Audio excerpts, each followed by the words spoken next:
அவர் குடும்பத்தை பாக்கித்து வேலை வேண்டும்.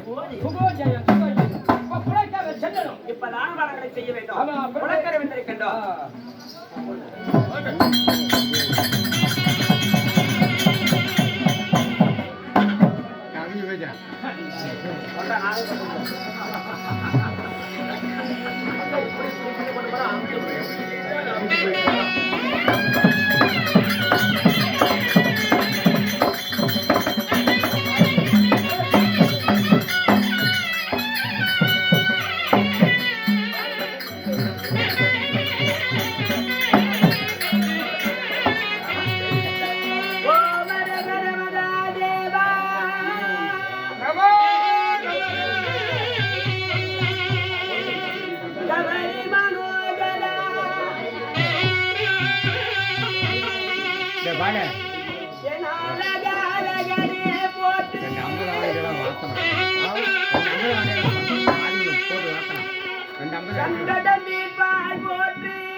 நாளை யுத்தகலத்தில் பாண்டவர்களை ஜெயித்து பாராளை என்ற தம்பியாக வைவருக்குடைய துரியனை நான் செய்ய வேண்டும்.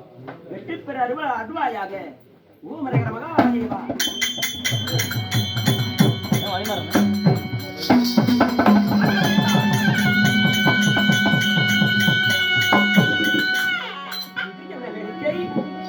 கதிரவன வடிமுகத்திலே பட்டார் புறப்படலாம் என்று எதிர்பார்த்துக் கொண்டிருக்கின்ற வேளையிலே முந்தானை விரித்து முகத்திலே கதிரவன் வழிபடாமல் முந்தானை விரித்திருக்கின்றார் பாண்டவரின் தார். நீண்ட நாள் பகைவரித்தார், எதிரித்தார். இருந்தாலும் வந்தவர்களை மரியாதை செலுத்த வேண்டும். தாயே, பாதங்களுக்கு வணக்கம்.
எதிரியின் தாய், நீண்ட நாள் பகைவனின் தாய்,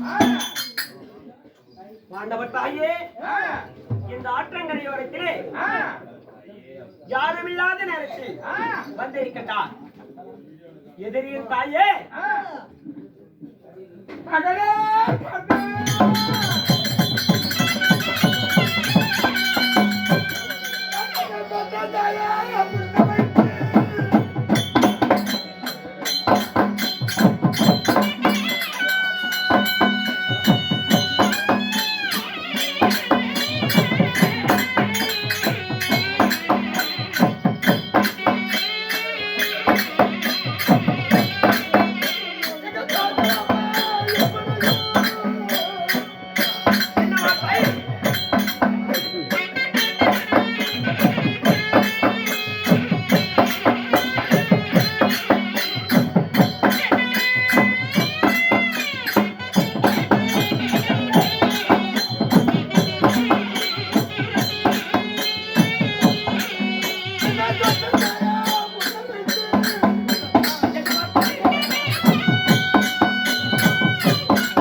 ஆயிரம் முறை பாண்டவர் தாய் பாண்டவர் என்கிறாய். நான் பாண்டவருக்கு ஒற்றும் தாய் இல்லை, நான் உனக்கும் தாய்தான். உனக்கும் தாய்தான். அது என்ன வேடிக்கை? பாண்டவருக்கு மட்டும் தாய் அல்ல, இந்த கருணை பெற்றவனும் நான் தான் என்கிறார். அம்மா, இந்த நாட்டு மக்கள் குடைவள்ளல் கண்ணன் என் மகனாய் இருக்கட்டும் என்று எத்தனையோ பேர் மகனே கர்ணா என்று அழைப்பது வழக்கமான விஷயம். அப்படி இருந்தாலும் அதை போல்தானே நீங்களும்? நான் அதை போல் இல்லை. உண்மையான தாய் நான் தான். உண்மையான தாய் நான் தான். கர்ணனை பெற்றவள் உண்மையாகவே நான் உன் தாய் என்கிறார். என்ன கர்ணனுக்கு தாய் என்றால் அதுதான் எப்படி? அஞ்சு சிறுவை அறியா பருவம், கொஞ்சம் சிறுவையை குழந்தை பருவம். குழந்தை பருவத்திலே உன்னை குழந்தையாக பெற்றெடுத்தேன். அஞ்சு சிறுவயது அறியா பருவத்தில் இந்த ஆன்மகனை நான் பெற்றெடுத்தேன். அப்பால்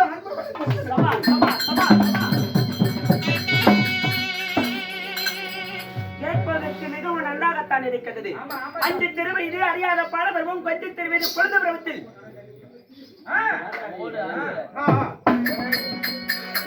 அஞ்சு திருவதி அறியாத பாடமும் கொஞ்சம் திருவதி குழந்தை பருவத்திலே இந்த கர்ணனை பெற்றேன் என்கிறாயே. அஞ்சு திருவதியில் யாராவது குழந்தையை பெற்றெடுக்க முடியுமா? இந்த குந்தியம்மன் எப்படி பெற்றார்?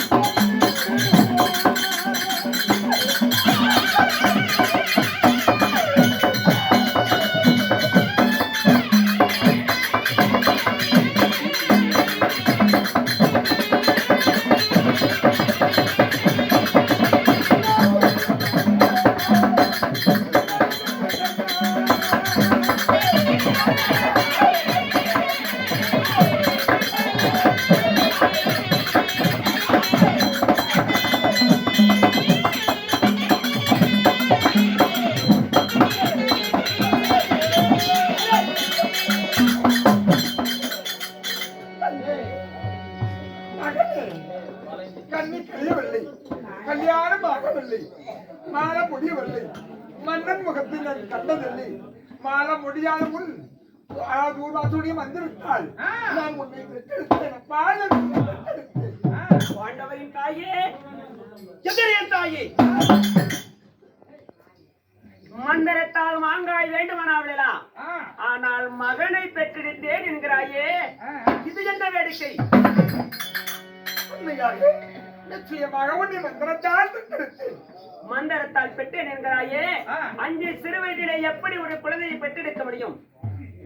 யாரை சேர்ந்து எப்படி இந்த கருணை பெற்றான்? நான் மந்திரத்தால் மகனை பெற்றெடுத்தேன் என்கிறேன். அதை எப்படி பெற்றாய்?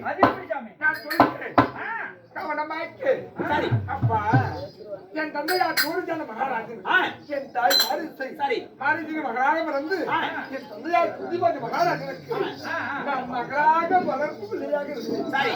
நான் குந்திபாஜி மகாராஜனும்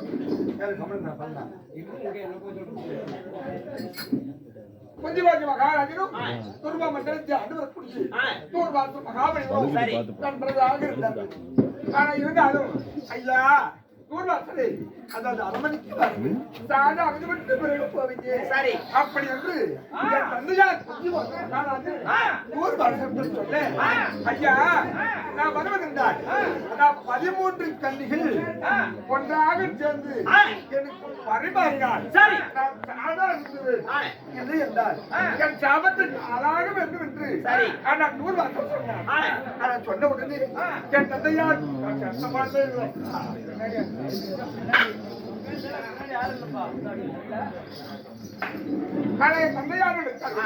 ஐயோ இருப்பது ஒரே ஒரு பெண். ஆனா 13 கன்னிகள் ஒன்றாக சேர்ந்து ஆனா பரிமாறினார். நாம எங்கே போவோம்? இல்லை என்றால் என் சாபத்துக்கு ஆளாக வேண்டும் என்று ஒரு வாசல் சொன்னார். ஆனால் கூப்பிட முடியாமல் என் தந்தையார் மாடிய திருமுகத்தூர் அரமணிக்கு வந்தார்கள். அந்த உடனே ஆனால் தந்தையே வாடாத திருமுகம் ஆடி வைத்தது, சோறாத திருமுகம் ஆனால் சோர்ந்து வைத்தது. நான் என்னவென்று கேட்டேன். அதுக்கு என் தந்தையார் சொன்னார், அம்மா அதான் தூர்வாசனை நான் விருந்து கழித்தேன். ஆனா இருந்தாலும் 13 கன்னிகள் ஒன்றாக சேர்ந்து பரிமாறினார். நான் சாதம் மறந்துவேன். இல்லை என்றால் என் சாதத்துக்கு ஆளாக வேண்டும் என்று தூர்வாசல் சொல்லிவிட்டார் அம்மா என்றார். சரி. திருமண்டலத்தை ஆண்டவர் எப்படி 100 வருஷ மகாரிஷி ஆகப்பட்டவர் பணிவடைகளை சொல்ல மாதிரி செய்யாவிட்டால் தந்தையே ஒன்று கவலைப்பட வேண்டாம். நான் ஆணாக பிறந்தவர்களும் நான் பெண்ணாக பிறந்திருக்கிறேன். அவரை அழைத்து மணி வந்து நான் சொன்ன என் வார்த்தைக்கு கட்டுப்பட்டு என் தந்தையார் குந்திபாஜி மகாராஜன் அரவணைக்கு அழைத்து வந்தார் தூர்வாசரை. நான் அழைத்து வந்தோடனே அமர செய்து நான் சமையல் செய்து அவருக்கு சாதம் போட்டு அவர் நினைத்தது போல் பணிவடை வேலைகளை செய்து சாதத்தை போட்டு விட்டார். அதுக்கு அவர் கேட்டார், அம்மா 13 கன்னிகள் ஒன்றாக சேர்ந்து ஆனா பரிமாறினார். நாம் சாதாரணமே இல்லை என் சாபத்துக்கு ஆளாக வேண்டும் அப்படி என்றார். ஐயா நீ சொல்லும் அந்த மேல் சாதம் செஞ்சு அப்படி என்று துர்வாசனுக்கு சொல்ல, எப்படி சமைத்தாய் அப்படி என்று கேட்க, ஐயா அதான் இளம் நீரிலே அதான் 3 கல்லாக வைத்து ஆனால் அடுப்பு போயிடு அந்த 3 கல்லையும் ஒரு தண்ணி பெண்ணாக நான் காரணம் காட்டி இந்த முக்கண்ணியால் சமையல் செய்து அப்படி என்று ஆனா 5 கண்ணிகள் அரைக்க வேண்டும் அப்படி என்றார்கள். என் நிகழ்கையிலே அதான் 5 நிகழ்கள் இருக்கிறது. இந்த நிகழ்கண்ணை ஒரு கன்னி பெண்ணாக காரணம் காட்டி 5 விரலையும் 5 கன்னிமார்கள் இருக்கிறார்கள். இந்த 5 கன்னியால் அரைத்து 10 விரலையும் ஆனா 10 கன்னிமார்கள் இருக்கிறார்கள். இந்த 10 கையாலே கன்னிமாரால் உனக்கு பரிமாறினேன் அப்படி என்று தூர்வாசல் என்று நான் சொல்ல, அதுக்கு தூர்வாசல் சொன்னார். எப்படி? அம்மா 5 சொல்வது அறியா பருவம். அறியா பருவத்தில் ஆனா இவ்வளவு அறிவுள்ள பெண்ணை நான் இதுவரைக்கும் நான் கண்டதில்லை. உனக்கு என்ன வர வேண்டும் கேளுன்றார். ஐயா நான் இருப்பது சின்ன சிறு வயது. எனக்கு இந்த வயதிலே எனக்கு என்ன வர வேண்டும்? எனக்கு ஒன்றும் தேவையில்லை. அன்னம் மகள் அல்லவா இருக்க வேண்டும். அந்த காலத்தில் எனக்கு உதவி யார் இருந்தால் போதும் அப்படி என்று நான் கேட்டேன். அதற்கு தூர்வாசல் ஒன்று கவலைப்பட வேண்டாம். 5 உபதாச மந்திரத்தை நான் கற்று தருகிறேன். இந்த 5 உபதாச மந்திரத்தால் உனக்கு நன்மை உண்டாகும் அப்படி என்று தூர்வாசல் என்னிடம் சொன்னார். அதன் பிறகு 5 உபதாச மந்திரத்தையும் நான் கற்றுக்கொண்டு ஒரு நாள் ஒரு இரவிலே இரவு 12 மணி நேரம் கண்ணுக்கு நிற்ப வரவில்லை. ஆனால் உப்பரிக்கும் மனிதன் என்று வானத்தை பார்த்து இரவில் யார் ஒளி செய்கிறார்? பகலிலே சூரிய பகவான்.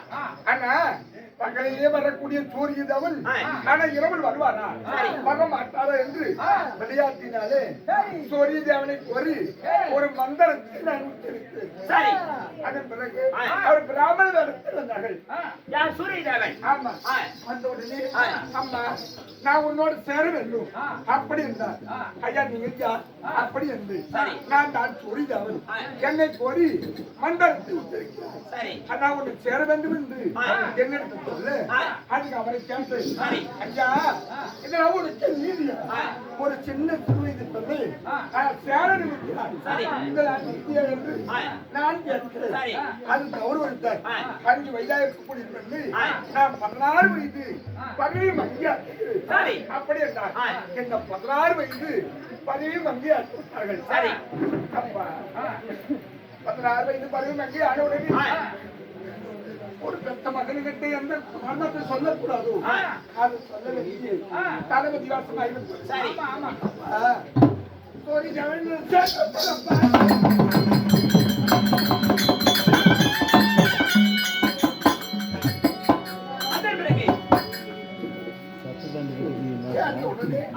அழகான ஒரு ஆண் குழந்தை வந்துவிட்டது. சரி. மறுபடியும் என்ன 5 வயது நான் சொல்லிதான் அப்பா நானும் எடுத்து செல்ல முடியாது. ஆனா நீ எடுத்து செல்ல முடியாது. முன்னாடி 5 வயதில் ஒரு ஆண் மகனை பெற்றெடுத்து ஆனா நீ எடுத்துள்ளார். ஆனா கண்டவர் சிரிப்பார். அப்படி என்று இந்த குழந்தை 2 பேருக்கும் ஆகாத குழந்தை ஆகாத குழந்தை இந்த குழந்தை ஆற்றை விட்டுவிடு என்று ஒரு அவங்க நிர்ணயித்தார். அதனாலே விடுவதற்கு மனவரவில்லை. அதனாலே தங்க பேரை வைத்துக் கொண்டு நாம் தண்ணீர் விட்டு விட்டோம். தண்ணீர்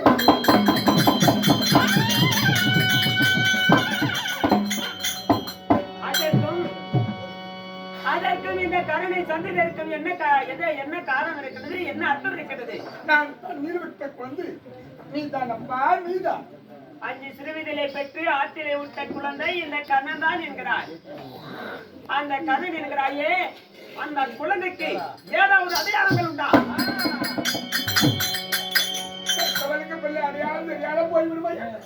பெற்றவருக்கு பிள்ளை அடையாளம் தெரியலாம். ஆனால் ஆற்றிலே விட்ட குழந்தை இந்த கண்ணன் தான் என்கிறாயே அதற்கு என்ன அடையாளம் இருக்கிறது? அடையாளம் உண்டப்பால் அடையாளம் உண்டு. என்ன அடையாளம்? என்ன ஆற்று விட்ட குழந்தைக்கு காதிலே குண்டலம்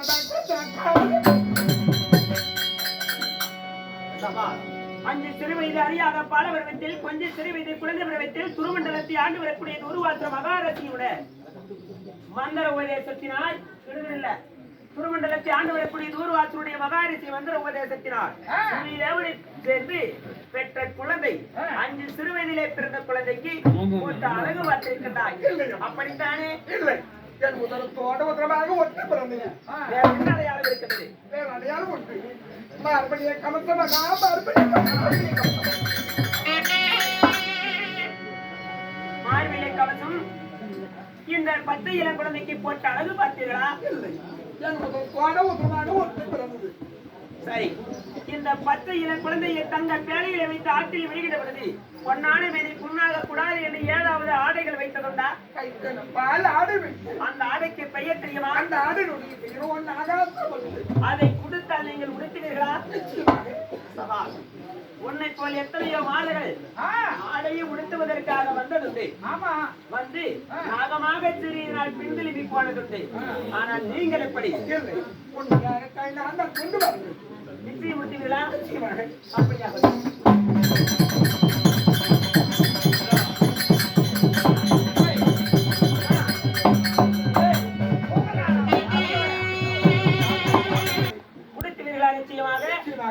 அப்படியாகட்டும். அப்பா பெற்ற தாயாய் இருந்தாலும் தன் மகனாய் இருந்தாலும் அதாவது பெண்களாகப்பட்டவர்கள் ஆடை உடுத்தும் போது ஆடவர்கள் அருகாமல் இருக்கக்கூடாது. சரி, நீ அப்புறமா திரும்பி அப்படியாக நான் ஆடை உடுத்துகிறேன்.